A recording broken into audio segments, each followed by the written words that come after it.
Dr. Sean Chemistry 今次想同大家講嘅就係水嘅 pH 值啊。如果阿 Sean 同你講水嘅 pH 可以低過7，可以高過7，同時之間仍然都係 neutral 嘅話，你會唔會覺得阿 Sean 係亂咁噏啊？嗱，如果會嘅話咧，你要小心啲啦。水嘅 pH 值要等於7咧，係有條件嘅，要係喺25度或者298 K 嘅情況底下咧，先至會係咁嘅啫。而呢個 concept 喺公開試裏面，不論係 DSE、A Level 定還是 IB 咧，都一樣會考嘅嚇。要去理解呢個 concept 咧，我哋就要講下水嘅嗰個 dissociation 嘅 equation 啦。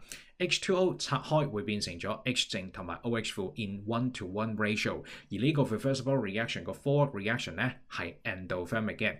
我哋要去計水嘅 pH 值，當然就要計翻水裡面 hydrogen ion concentration 多少啦，因為 pH 係等於負落 hydrogen ion 嘅 concentration 噶嘛。嗱，如果同學仔係未學到 equilibrium 嘅話咧，唔緊要嘅，你照聽落去，計數嘅部分暫時唔好理會佢住，淨係聽個 concept 咧，你都會學到嘢嘅。For 呢個 reversible reaction， 佢個 equilibrium constant 咧係叫做 Kw。一般嚟講咧，我哋會叫佢做 ionic products of water。咁當然個名咧其實就唔重要嘅。Anyway， 呢一個嘅數值1乘10嘅負14次方咧，係喺298 K 即係25度情況底下先至會係咁嘅啫。如果個溫度唔同咗嘅話咧，個數值會有所不同嘅。呢個陣間慢慢再講啊嚇。而呢個 Kw 咧係會等於 H 正嘅 concentration 乘 OH 負 concentration。Kw 係等於1乘10嘅負14次方。嗱，水咧一定係 neutral 嘅，除非你加咗其他嘢落去嘅啫。而所謂嘅其他嘢咧係講緊酸性或者鹼性嘅嘢啊嚇。總之水一定係 neutral 嘅。上面條 equation 咧其實可以解釋得到㗎，因為當水拆開做 ion 嘅時候，佢係會變成咗1:1嘅 H 正同埋 OH 負。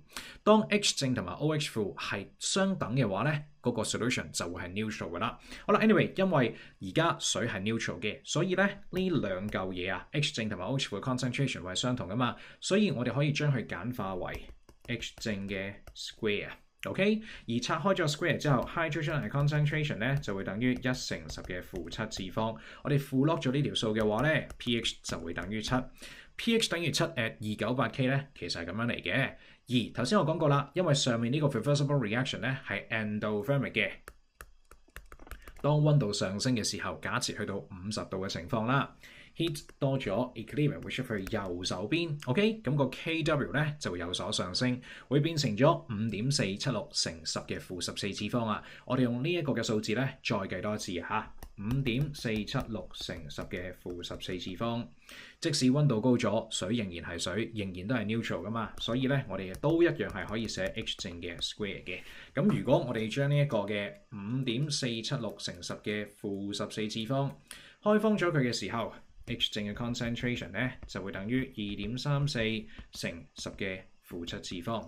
我哋負 log 咗呢條數嘅話 ，pH 值咧就會等於6.63嘅啦。